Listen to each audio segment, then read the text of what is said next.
All right, everybody, here we go. Starting out, do this handrail refurbish. A few of the supplies I got here. Got some rags, respirator, got to protect the lungs, little water and soap, paint supplies, drop cloth. In here I got my sander and brad nailer, little vacuum cleaner. This is a bag that has tape in it. And then coming over here in the cutting area, because this is the only place I can cut, even though the job's on that side. I have my circular saw, a speed square, and then the 1x4 piece of lumber that I need, and that pencil too, to get the job done. Anyways, all right, we'll continue in a second here. Handrail refurbish. Just gonna do a quick painting on the top of this handrail. You can see it's got some chinger marks there. Gonna go all the way across. There's a bad wood slat here. This is completely rotted out. I'm gonna replace 2 of those, and so we'll get started. All right, I'm gonna start out by repairing this 1x4 slat, one of them. We'll do both at the same time. We'll cut it. So I'm gonna take a measurement from the top to the bottom, and I believe they were 30, yeah, pretty close, 37.5 inches from the top to the bottom. And I have 2 of them to do, this one and this one over here. So I'm just gonna go ahead and cut them both at the same time. Oh dang, we're bouncing everywhere. So here we go, setting the work down. Get my tape measure. I'm just cutting on the floor here of concrete because I don't have a table saw. Actually, I have a table saw and a horse to cut on, but sawhorses, but I don't feel like taking them out. And we're just going to do 2 quick cuts anyways. So here we go. That was 37.5. I'm going to mark right at 37.5. Don't screw yourself over getting it to the 1/100th, because it's going to look great when you're done either way. If it's a 16th off, just try to get it as best you can. So we got 37.5 there, and then I might as well mark the second one. Here we go. I'm using the speed square to mark a nice straight line. Cool. All right, now we're ready to cut. So just to get it super quick and out of the way, put my speed square on there, line up the edge of the skill saw, not skill saw, it's a circular saw, getting ready to cut. And I'm just setting it on my foot here, the wood, just to get it off the ground for a second. And I'm just gonna go and just get it.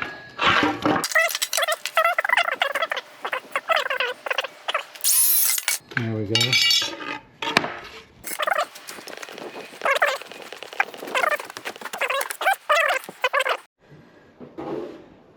Bam, and we are back in action. So I got my hammer and a pry bar, and I'm ready to do this thing. So this is already partially broken. I'm just gonna kind of yank at it here. It's only brad nailed on, so it's a small nail, so sometimes you can just wiggle it out of the way. And we are there. That was easy for the top one. And then watch out, don't leave these boards with the nails up, because you could freaking step on them. Don't ask me how I know. So I'm gonna hammer them down just for safety's sake, and then face them down and I don't have to worry about it. All right, now I'll get my pry bar on the side of this guy, tap it in, and then crank up and down versus this way. Get more torque, and it's easier to do. Oh, beautiful. That didn't take long. Now we're gonna pull the nails out. No, we're not, because one of them's gonna break. Come on, baby. No. Oh, got it. Cool. got that mess. Always wear gloves too, keep you from getting cut up. I have very rough hands because I wear gloves. The old wifey doesn't like that. She calls them alligator hands. So, all right, we're all done with the demo. All right, here we go, we're back. Getting ready to paint these two slats prior to installing them. I'm just gonna paint the backside. Make sure that you shake up your can. Shake of paint, or stir it, or whatever works best for you. They said for about a minute or two.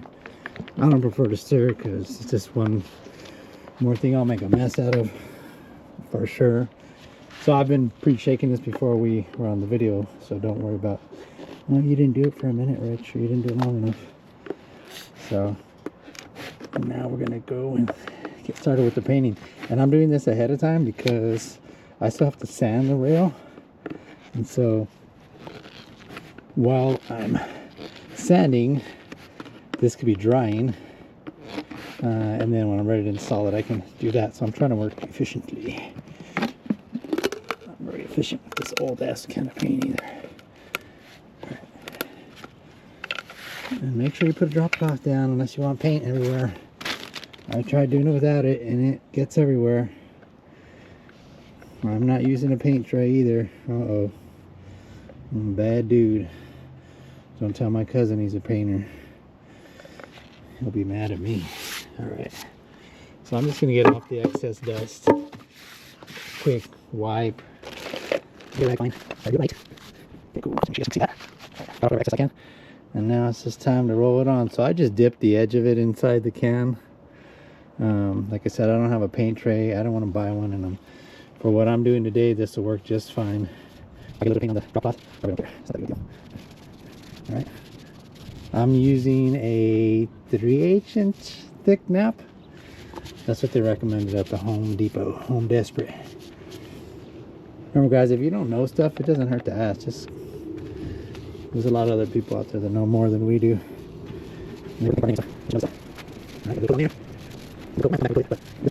I always spend a little more money for the high quality paint.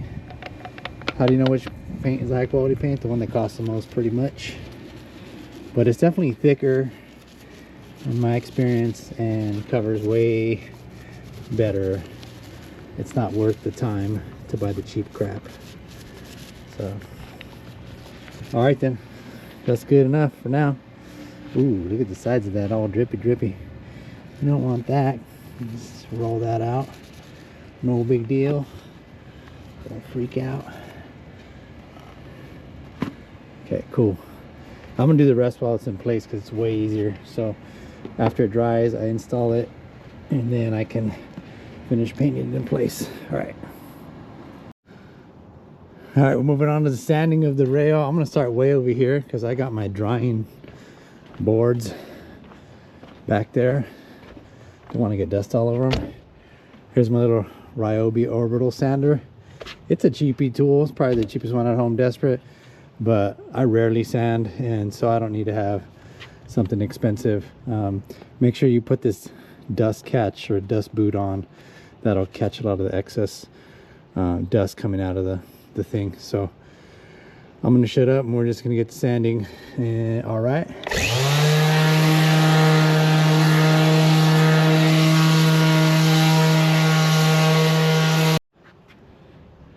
All right, before I continue sanding, one thing I wanted to touch on is we're just giving it a light kiss. I mean, check out how long. I'm just going to be on it for a few seconds.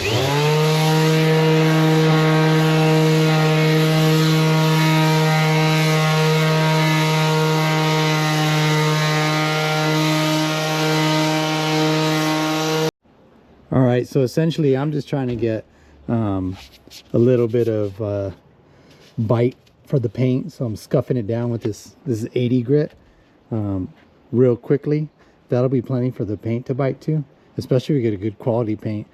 After we do the sanding, I'm going to completely wipe it down too with just a rag and some soapy water and make sure it's clean of all the dust and debris and whatnot. So on the bigger parts, like the more rotted stuff like you see here, you know, I'll sit there a little longer and we'll take more time doing that.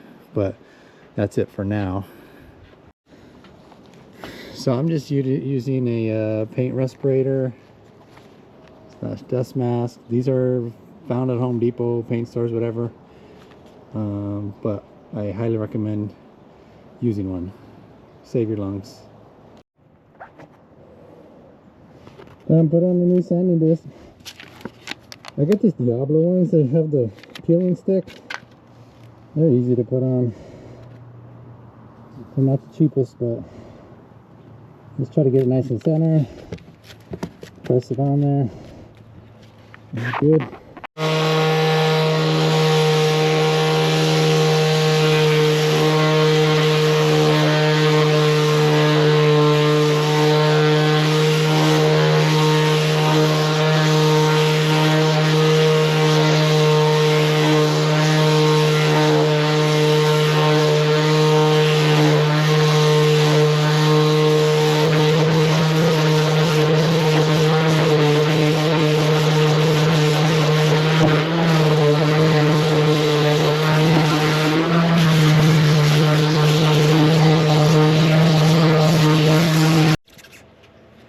Alright, here we go. Tip for doing these rough spots. How long do you... Sorry, stupid mask. How long do you stay on that scuffed part for? Just sand it till it doesn't easily come off anymore. I mean, if you keep sanding, it's going to keep going down to bare wood, but that's not what we're trying to do here. But you can kind of tell, you'll hit the sander and they'll just be flying off, and then there'll come a point like this piece here to where it's, you know, you're having to work at it to get it off. So that's when you stop. All right, this area I can't get it with the orbital sander, so I'm just gonna do it by hand. I got this disc that is bad. You know, it's not good anymore, it won't stick, so I'm just gonna use this to get it by hand. And again, I'm not trying to make it all smooth. We're just scuffing it up to make sure the paint bites good. Alrighty, we're all done sanding the top rail. Now I'm just gonna get microfiber cloth. I got plenty extra, and this is just water and a little bit of soap. Spray some on the rag, and I'm just taking the excess dust. You can see, hopefully you can get that on the camera angle. Get all this excess dust off. You could just wipe one way, right? No scrubbing, just wipe one way. See how dirty that is, and then flip it around to a clean side, however way you want. I usually do them in fours, and then you can go back, spread a little more, go back the other way, all in one sweep, and there you go. So much better, right? Fold it again, one more time.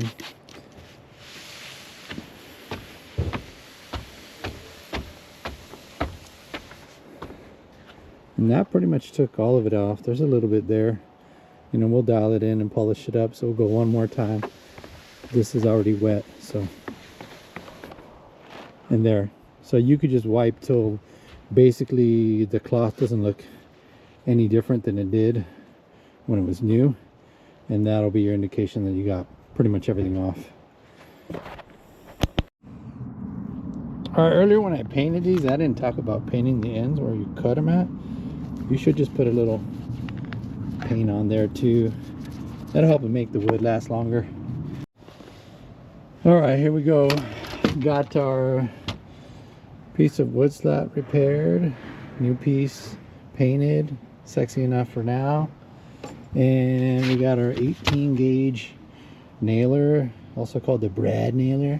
And I'm using 1.5" brad nails because our piece of wood's about 3/4, and then what we're going into is about 1.5 inches. So I could do a little bit longer, but these will work great. Unless somebody's karate chopping the wood, it'll hold it forever. So we'll get like a few of them in there. So put that in there. Make sure to wear your safety glasses. Safety first. Oh, these are my walkies, by the way. I stopped buying those cheap ass ones that don't have the nose, chingadero, whatever this is called. These are way more comfortable than the other ones are, and they stay on while you're moving around. They protect better. So anyways, here we go. Let's get this going here. So we can get the shots. Alright, hold on 1 second. This video is not staying on, and I don't like that. Okay, now I can see my screen. Make sure you guys are seeing what I'm saying. Alright. Damn, the sun's right in my eyes. That makes it hard to see what we got going, but there we go. So anyways, I'm going to basically put it in the same footprint that it was before. I mean, if it's off a 16th this way or that way, it's not going to make a difference, right? Like, no one's coming out here with a tape measure, guys, and checking work like that. You know, you could do your best you can, and you could throw a tape on it, but in this situation, I can see where it went before, so I'm not going to bother with that. It's just a lot more time spent, and we got to get through this and get going. So here we go. I'll just do press down 1, 2, and 3, and that's going to hold there for a really long time. And we'll do the same thing, one in the middle. 1, 2, 3 off to the side. See? Oh, finito. Alright, here's an installed product, and I just wanted to mention that if you don't have one of these rod nailers and you're not doing that much work, maybe you can borrow them from a buddy, but worst case, you can just get a hammer and some 1.5" finishing nails. You know, they're probably $3 or $4 to get some of those. You could just do it that way and just hammer them in, or you could even just use some wood screws that you got left over. It depends on how you want it to look and how much money you want to spend. It's not that big of a deal, especially if it's your own house. You make it look however the heck you want to. Alright everybody, so getting ready to paint the handrail now that we cleaned it and wiped it down and I fixed those 2 slats. I'm throwing this drop cloth down right next to it just in case I drip any paint. Trust me, it's worth it. I mean, I've done it freehand, but it takes forever, and then when you drop something, you're like, oh my god, you're freaking out because you got to wipe it up quick before you stain something. And this is not my house, so I need to make sure I do a good job. All right, so there we go. There's a drop cloth on. And get my paint can open, and I'm just gonna paint out the bucket. No big deal. Paint out the bucket, and I don't know what rhymes with that, but here we go. Dip a little bit in there, and I'm just gonna go on top. Move slow. I mean, if you're painting out of the bucket like this, don't rush through this because you'll drip more paint than you really need to, and you don't want that to happen. Make sure I'm getting a good shot here. Okay, so I just got this little roller. This guy's a Purdy roller. You know, it was $5 or $6 more than the cheapy guys, but I think it's worth spending a little bit more money. Saves a lot more time, and they just work better. So here we go. I'm just kind of evenly rolling that on. Then I'll go across the sides too. I'm not taping anything off here because we're painting the same color white, and I'm able to get the edge of this handrail without really worrying about going into the other areas. Once I get around this area, you know, I'll probably tape it off a little bit better and use a brush to get in there so it doesn't look funky. But that's essentially it. And just kind of roll it all nice and even, then dip it in, get a little bit more paint. The a paint tray would come in handy here for sure, but then that's one more thing you need to carry, and I think it's kind of awkward. I don't like carrying it around for every single job. Like this bucket and the roller works pretty decent, you know.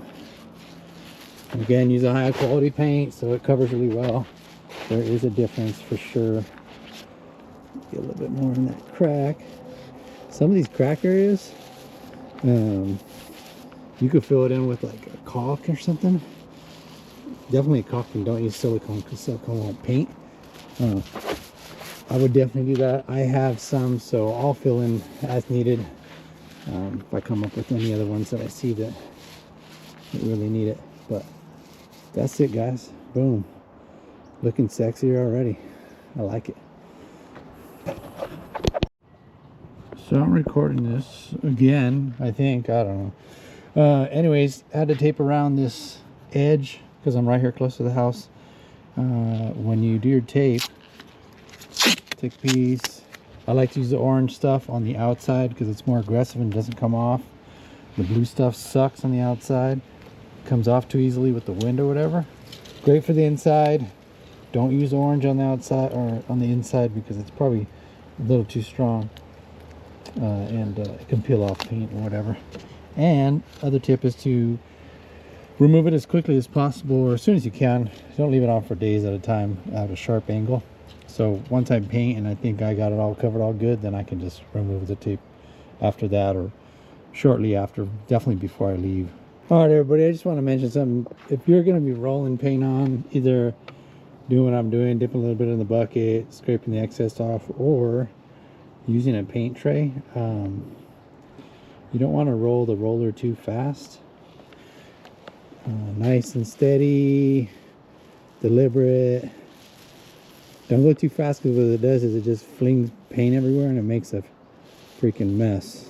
I've done it a bunch of times trying to rush through something, and it's just not worth it because then you're having to clean up after yourself. It takes up more time anyways, instead of just being patient.